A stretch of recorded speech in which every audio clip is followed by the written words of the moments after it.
Congress party అధికారంలోకి వచ్చిన తర్వాత యువకుల భవిష్యత్తు బాగుండాలని మత్తు పదార్థాలపై ఉక్కుపాదం మోపమని మెదక్ ఎమ్మెల్యే డాక్టర్ మైనంపల్లి రోహిత్రావు అన్నారు. బీఆర్ఎస్ పార్టీ అధికారంలో ఉన్న 10 ఏళ్లలో ఎక్కడ అభివృద్ధి జరగలేదని, పేదల బతుకులు ఆగమయ్యాయని తెలిపారు.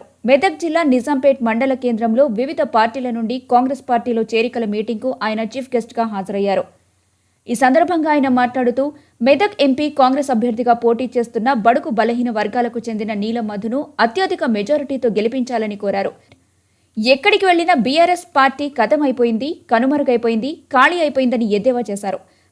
బీజేపీకి 400 సీట్లు వస్తే బడుగు బలహీన వర్గాలకిచ్చే రిజర్వేషన్లను బంద్ చేసే ప్రయత్నం చేస్తోందని ఆరోపించారు. ఈ కార్యక్రమంలో ముత్యం రెడ్డి, సత్యనారాయణ రెడ్డి, పంజా మహేందర్, ఎంపీపీ సిద్ధరాములు, మారుతి, మాజీ సర్పంచ్లు నరసింహారెడ్డి, అమర్సేనరెడ్డి, లింగం గౌడ్, నసీదుద్దీన్, వెంకటేష్, లక్ష్మణ్ గౌడ్ తదితరులు పాల్గొన్నారు. 10 ఏళ్ళు మన జీవితాలు ఎట్లా నాశనం అయిపోయినాయి, మనం ఎట్లా ఆగమైపోయినాం. డాన్స్ చేస్తున్నాం, ఇప్పుడే కాదు 4వ తారీఖు ఇద్దరం కలిసి చేద్దాం, ఏం బాధపడదు. అయితే మరి 10 ఏళ్ళు మన జీవితాలు ఎట్లా ఆగమైపోయినాయి, మన జీవితాలు ఎట్లా నాశనం అయిపోయినాయో నాకన్నా ఎక్కువ మీకే తెలుసు. మన మండలి ఆగమైపోయింది, అభివృద్ధి జరగలే, వెనుకకి వెళ్ళిపోయినాం, ఎవరికి కూడా ఏం చేసింది లేదు అని చెప్పి తెలియజేసుకుంటా ఉన్నాం.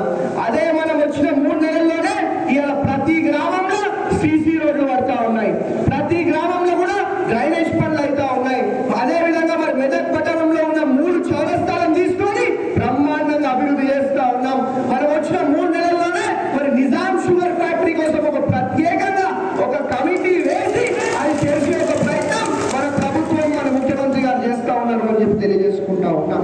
ఇంతకుముందు కనీసం మన మెదక్ కిల్లా దగ్గర పోండి, మొత్తం తాగిన బాటిల్ తప్ప, బియర్ బాటిల్ తప్ప, సారా బాటిల్ తప్ప ఏం కనిపించకపోతుండే. అదే ఇప్పుడు మొత్తం రంగుల లైట్లు చెక్ చెక్ అని చెప్పి అలా మన మెదక్ కిల్లా మెరుస్తా ఉన్నది, మెరుస్తలేదా అని చెప్పి నేను అడుగుతా ఉన్నా. అదే మనం వచ్చిన 3 నెలల్లోనే ఈ మత్తు పదార్థాలు, ఈ గంజాయి మొత్తం అన్నిటి మీద కూడా ఒక ఉక్కుపాదం మోపి మరి మన యువకుల భవిష్యత్ మంచిగా ఉండే విధంగా మనం ఇవాళ పనిచేస్తా ఉన్నాం. నిజం కాదా అని చెప్పి అడుగుతా ఉన్నాం. ఎందుకంటే మన యువకులు మంచిగా ఉంటేనే కదా మనం మంచిగా ఉండేది, మన భవిష్యత్ మంచిగా ఉండేది. కాబట్టి మన యువకుల భవిష్యత్ మంచిగా ఉండే విధంగా మనం ఇవాళ పనిచేస్తా ఉన్నాము అని చెప్పి మీ అందరూ కూడా తెలియజేసుకుంటా ఉన్నాం. కాబట్టి మీకు ఒకటే చెప్తా ఉన్నా, ఏడికి పోయినా బీఆర్ఎస్ పార్టీ అనేది కథమైపోయింది, కనుమరుగైపోయింది, ఖాళీ అయిపోయింది. అలా కేవలం కథం దుకాణం బంద్ అయిపోయింది అని తెలియజేసుకుంటా ఉన్నా. కాబట్టి ఏ గ్రామం పోయినా ప్రజలు ఒకటే చెప్తా ఉన్నారు, మాకెప్పుడు కూడా ఇంద్రమ్మ రాజ్యం అండగా ఉన్నది, కాంగ్రెస్ పార్టీ అండగా ఉన్నది, మా మైనంపల్లి హనుమంతరావు గారు అండగా ఉన్నారు. ఈ గ్రామంలో ఏడిపోయినా చెప్తున్న పరిస్థితి.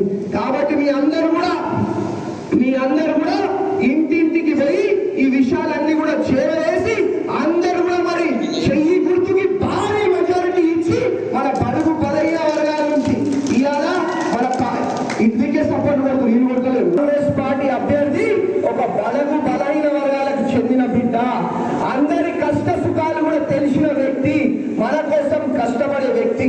కాబట్టి మీ అందరూ కూడా మరి ఇంటింటికి పోయి కాంగ్రెస్ పార్టీ తరఫున ప్రచారం చేసి అందరూ కూడా చెయ్యి గుర్తుకు ఓటేసే విధంగా మనం అందరం కూడా కలిసి పనిచేద్దామని చెప్పి మీ అందరినీ కూడా కోరుకుంటా ఉన్నాం. ఇక ఇంకో పార్టీ ఏమో మీకు తెలుసు, ఇవాళ ఏమనంటే 400 సీట్లు ఇది అది అంటారు. ఆ 400 సీట్లు ఎందుకంటారో తెలుసా? ఆ 400 సీట్లు వస్తుంట మన బడుగు బలహీన వర్గాలకు, మన దళితులకు ఇచ్చే రిజర్వేషన్ బంద్ చేసి ఒక ప్రయత్నం ఈ పార్టీ చేస్తా ఉన్నది. కాబట్టి మనకెవరు పోటీ కాదు, మనకు మనమే పోటీ, చెయ్యి గుర్తే మనకు పోటీ. కాబట్టి మనం చెయ్యి గుర్తుకు ఓటేసి కాంగ్రెస్ పార్టీని భారీ మెజారిటీతో గెలిపేయాలని చెప్పి అందరూ కోరుతా ఉన్నాం. కాబట్టి మనం మాటలు తక్కువ చెప్తాం, పని ఎక్కువ చేస్తాం. మాటలు తక్కువ చెప్తాం, ఎక్కువ ఉడుకుతాం. కాబట్టి మీ అందరి కష్టాలు, మీ అందరి సమస్యలు కూడా తీర్చే బాధ్యత, మిమ్మల్ని కడుపులో పెట్టుకొని చూసుకునే బాధ్యత నాది అని చెప్పి మీ అందరూ కూడా తెలియజేసుకుంటా ఉన్నాం. కాబట్టి ఇప్పటికి ఏం అయ్యేది లేదు, ఏం ఆగం లేదు, ఇంకా చాలా సమయం ఉన్నది. మీ ఇంట్లో ఒక కుటుంబ సభ్యుడిలాగా, మీ ఇంట్లో ఒక అన్నలాగా, మీ ఇంట్లో ఒక తమ్ముడిలాగా మరి నేను పనిచేస్తాను. మీ అందరి కష్టాలు కూడా తీర్చే విధంగా, అభివృద్ధి చేసే విధంగా మరి నేను పనిచేస్తానని చెప్పి మరి మీ అందరూ కూడా ఇంకొకసారి పేరు